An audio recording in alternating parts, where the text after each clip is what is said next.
எல்லாருக்கும் வணக்கம். பத்திரிகை நண்பர்கள் எல்லாருக்கும் இனிய மாலை வணக்கம். ரொம்ப சந்தோஷமா இருக்கு அவங்கள இன்னைக்கு மீட் பண்றதுக்கு. நெறைய பெரிய ஜாம்பவான்கள்லாம் வந்திருக்காங்க. அவங்களுக்கு நடுவுல இங்க நிக்கிறதே ஒரு பெரிய விஷயமா நான் கன்சிடர் பண்றேன். ஃபர்ஸ்ட்டு சவுந்தர் அவர்கள் தான் எனக்கு கால் பண்ணாரு. ஒரு 5 டேஸ் பேக் கால் பண்ணி சொன்னாரு, இந்த மாரி ஒரு ப்ராஜெக்ட் லான்ச் பண்ண போறாங்க.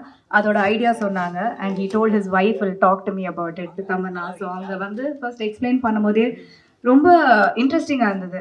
லைக் ஆப்வியஸ்லி இது வந்து மக்களே வந்து தேர்ந்தெடுத்து ஒரு ஹீரோவாக இருக்கட்டும், ஹீரோயினாக இருக்கட்டும், everything is decided by the people. So அதுவே ஒரு ஃபர்ஸ்ட் ரொம்ப இன்ட்ரெஸ்டிங்காக இருந்தது. அண்ட் இந்த டேக்லைன் நான் பார்த்தேன். அதில் வந்து கனவுகள் மெய்ப்பட வேண்டும் படம் அப்படின்னு போட்டிருந்தது ப்ராக்கெட்டில். ஸோ அதுவே லைக் எவ்வளோ பேருக்கு வந்து எவ்வளோ கனவுகள் இருக்கும், சினிமாவில் ஜெயிக்கணும், வாய்ப்புகள் வந்து அதுக்கான பிளாட்ஃபார்ம் கரெக்டாக அமையறதில்ல. ஸோ அது வந்து ஃபர்ஸ்ட் ஆஃப் ஆல் அதுவே like hats off to the whole team, like RAV sir, everyone like who's behind this, and mainly Bharat. When he's hosting this, I've done 3 movies with Bharat, and நான் என்ன notice பண்ணேன்னா, he's extremely hard working and he's very very professional. Like அது எப்படின்னா அவ்வளோ fashion இருக்கும் அந்த ஒரு சீனில் வந்து அந்த சீன் கரெக்டாக வர வரைக்கும் he doesn't bother about the takes. நான் சம்டைம்ஸ் பயப்படும், ஐயோ one more take. Is like no don't worry about the takes, just make sure that you're comfortable. அந்த மாதிரி அவ்வளோ ஒரு comfortable, extremely friendly, at the same time very very professional. So எனக்கு வந்து I'm very very happy. அந்த whole concept everything is ரொம்ப ரொம்ப டிஃப்ரெண்ட்டாக இருக்குது. அண்ட் நானே ஒரு ஆடியன்ஸாக இருந்து பார்க்கும்போது I'm going to watch all the episodes. நான் வெயிட் பண்ண போகிறேன், who's going to be the final hero, final heroine, the whole picture. So I am very very excited. I'm sure it's going to be interesting. So all the very best to the whole team. எவ்வளோ hard work போட்டிருப்பீங்க. So உங்கள் எல்லாருக்குமே என்னோட வாழ்த்துக்கள். And நிறையா heroines வந்து என்ன மாதிரி லைக் ஒரு கரெக்டான வாய்ப்பு தேடி வெயிட் பண்ணிட்டு இருப்பாங்க. ஸோ நானும் அதுக்கான வாய்ப்புகள் வந்து கரெக்டாக ஒரு தமிழ் பேசுகிற ஹீரோயினுக்கு ஒரு வாய்ப்பு கிடைக்கும் அப்படின்னு. ஸோ இதில் ஆப்வியஸ்லி எல்லாருக்கும் கிடைக்க வேண்டியவங்களுக்கு ஒரு கரெக்டான வாய்ப்பு கண்டிப்பாக கிடைக்கும் அப்படின்னு நம்புகிறேன். நிறைய லாங்குவேஜஸில் இருக்குது. ஸோ ப்ராப்ளி எல்லா லாங்குவேஜில் இருக்கிற ஒரு டேலண்டடான யங் ஹீரோயின்ஸ்க்கு நல்ல கரெக்டான வாய்ப்பு கிடைக்கணும் அப்படின்றதுல நான் ஆசைப்படுறேன். So thank you so much. பத்திரிகை மற்றும் ஊடக நண்பர்களுக்கு என்னோட அன்பான வணக்கம். ஸோ இந்த மேடை மிக அழகான அலங்காரமான மேடையாக இன்று இருக்கிறது. என்னுடைய அன்புக்குரிய பெருந்தகைகள் 2 பேர். எனக்கு எப்போவுமே நிறைய இடத்துல போய் பாட்டு எழுத போனாலும் எப்போவுமே இந்த இவங்களுடைய டீமுக்கு பாட்டு எழுத போகும்போது மட்டும் ஒரு கூடுதல் சந்தோஷத்தோடு எழுத போவேன். என்னுடைய அபிமானத்துக்குரிய இயக்குனர் சுரேஷ் கிருஷ்ண சார் அண்ட் என்னுடைய தேனிசை தென்றல் தேவா சார் 2 பேருக்கு அன்பான வணக்கங்க சார். பரத் சார், ரொம்ப நாளைக்கு அப்புறம் உங்களை சந்திக்கிறேன்.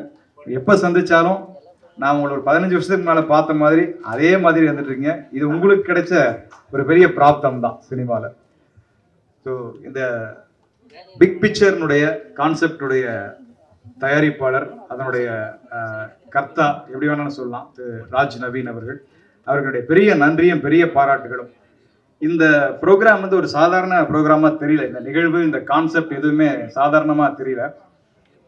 யார் நம்மளை சாட்டையில் அடிக்கிறாங்களோ அந்த சாட்டையை அவங்கள்ட்டே கொடுத்து நீயே அடிச்சுக்க அப்படின்னு சொல்கிற ஒரு அற்புதமான வித்தையை இவர் எங்கிருந்து கண்டுபிடிச்சாருன்னு தெரியல. ஸோ அப்படி ஒரு கான்செப்டை இவர் எங்கிட்ட பாட்டு எழுதும் போது சொன்னார். ஸோ அப்போ அவங்க வந்து ஒரு நிறைய ஐடியாஸ் வச்சுருந்தாங்க. இப்படிலாம் லிரிக்ஸ் இதில் வரலாம், இப்படிலாம் இப்படிலாம் கொண்டு வரலான்னு சொல்லி. அப்போ சுரேஷ் கிருஷ்ணா சார் தான் கூப்பிட்டு இந்த மாதிரி ஒரு கான்செப்ட் போது எதுவே எனக்கு ரொம்ப புதுசாக இருந்தது. ஸோ நம்ம சினிமாவுக்கு பாட்டு எழுதியிருக்கோம், நிறைய சீரியலுக்கு பாட்டு எழுதியிருக்கோம், டைட்டில் சாங் எழுதியிருக்கோம். ஆனால் இந்த மாதிரி ஒரு ஷோக்கு வந்து பாட்டு எழுதுனது இதான் எனக்கு தெரிஞ்சு நான் முதல் முறை இந்த மாதிரி ஒரு ஷோ அப்படிங்கிற ஒரு லைவ், இந்த மாதிரி ஒரு ஷோக்கு பாட்டு எழுதுறது முதல் முறையாக இருக்கும்னு நான் நினைக்கிறேன். ஸோ அதுக்கு எழுதும்போது இந்த மாதிரி கான்செப்டில் இப்படிலாம் வரலாம் அப்படின்னு நிறையா சொன்னாங்க. இப்போ தேவ சாரும் ஏற்கனவே 2-3 டியூன்லாம் போட்டு ராஜநவீன் சாரும் அவங்களுடைய டீமெல்லாம் சேர்ந்து டிஸ்கஸ் பண்ணி இந்த டியூன் அவங்க செலக்ட் பண்ணி வச்சுருந்தாங்க. ஸோ அப்போ தான் இந்த பாடல் எழுத ஆரம்பித்தோம். ரொம்ப சுவாரஸ்யமாக இருந்தது. ஸோ எப்போவுமே ஒரு உள்ள ஃப்ளோருக்குள்ளே போனோன்னா ஒரு டைரக்டர் என்ன சொல்லுவார், all lights on, role camera அப்படின்னு தான் சொல்லுவோம். ஸோ அதுவே இந்த டியூனுக்கு ஃபிட் ஆச்சு. இப்போ தேவா சார் ரொம்ப சந்தோஷமாக, சுரேஷ் சாரும் சார் எக்ஸாக்டாக இந்த லிரிக்ஸ் ரொம்ப பொருந்தது. ஸோ இந்த பாட்டினுடைய அடுத்த கான்செப்ட் எல்லாரும் விமர்சிக்கிறாங்க. இப்போ நோ கமெண்ட்ஸ், நீ பூமரா அப்படின்னு சொல்லி அந்த கமெண்ட்ஸை வச்சு பாட்டை எழுத ஆரம்பித்தோம். இப்போ போக போக போக என்னாச்சுன்னா, சரி இதை விமர்சிக்கிறவங்கெல்லாம் சேர்ந்து இதை பாடினா எப்படி இருக்குன்னு ரேப் பண்ணாங்க. ஸோ அந்த விமர்சிக்கிறவங்களே நீங்களாம் என்ன படம் அடிக்கிறீங்கப்பா, உங்க படம்லாம் இப்படி தான் இருக்கு அப்படின்னு சொல்லி விமர்சனம் எப்படி இருக்கும். ஸோ இது எனக்கு ரொம்ப புதுசா இருந்தது. இந்த மாதிரி ஒரு கான்செப்ட்ல எழுதினா நல்லா இருக்கும்னு சொல்லி அதுக்கு ஒன்று எழுதணும். சரி, இப்படி ஒன்று எழுதிட்டு இருக்கும்போது தான் தோணுச்சு, சரி ப்ளூ சட்டை மாறன் பாடுனா எப்படி இருக்கும் அப்படின்னு ஒரு ஐடியா வந்துச்சு. சரி, ப்ளூ சட்டை மாறனை எதிர்த்து வந்து ஒரு பாட்டு ஒன்று ஒரு ப்ராப் பண்ணிட்டோம். நான் ப்ளூ சட்டை மாறன்னு சொன்ன போறேன், அடையாளத்துக்கு சொல்றேன். அவருக்கும் நமக்கு ஒன்றும் கிடையாது, ஒரு அடையாளமா சொல்றேன். ஒரு விமர்சகத்துக்கு அவர் ப்ளூ சட்டைன்னு ஒரு அடையாளம் இருக்கு இல்லையா. ஸோ அதனால சொல்றேன். ஸோ அவரே ஒரு பாட்டை பாடினா எப்படி இருக்கும் அப்படின்னு ஒரு ஐடியாவை சொன்னால் எல்லாருக்கும் பிடிச்சிருந்தது. நீங்க ஒரு லிரிக்ஸ் சரியா உங்களுக்கு புரியல, நிறைய ஆடியோ இங்கே சரியா வரல, நீங்க தனியாக பாட்டு கேட்டால் தெரியும். ஸோ ப்ளூ சட்டையே கேட்டால் கூட ரொம்ப சந்தோஷப்படுவார்னு நினைக்கிறேன். அப்போ நம்மளை பற்றி கூட பாட்டு எழுதியிருக்காங்கப்பா. ஸோ அது மாதிரி அந்த டீமுக்கு அவருக்கு அவரே பாடினா எப்படி இருக்குன்னு ஒரு 10 லைன் எழுதி அவரே தரப்புல நியாயம்லாம் சொல்லி, எப்பா நான் 100 ரூபா ஒரு டிக்கெட் வாங்கி கொடுத்து வரேன், இன்னும் வேணா படம் எடுத்து வைப்பியா, எடுத்த படத்தை எடுக்கிற, எனக்கு காசை நானா கொடுக்குறேன் அப்படின்லாம் சொல்ற மாதிரி அவரே வந்து சொன்ன மாதிரி சில வரிகள்லாம் போட்டு அந்த பாட்டு ரொம்ப அழகா உருவாச்சு. ஸோ இந்த கான்செப்ட் ரொம்ப புதுசு. அதுக்கு உயிராக்கம் செஞ்சு இவ்வளவு பெரிய ஒரு பொருளாதார முதலீடு செஞ்சு இதை தயாரிச்சிருக்காரு ராஜ் நவீன். மட்டும்லாம் இந்த படம் இந்த படம் மாதிரி தான் நான் ஃபைனலாக ஒரு பெரிய ஒரு பேன் இண்டியா மூவியாக தான் உருவாகுது. ஸோ அதுலேயும் அவர் வந்து எனக்கு தெரிஞ்சு அவர் கேமியோ ரோல் பண்ண போறாரா இல்லை அவர் எவரே ஹீரோவா பண்ண போறாருன்னு தெரியல. அந்த லெவலில் அவர் வந்து இப்பவே ஒரு ப்ரிப்பேர் பண்ணிட்டு இருக்காரு அங்கங்க.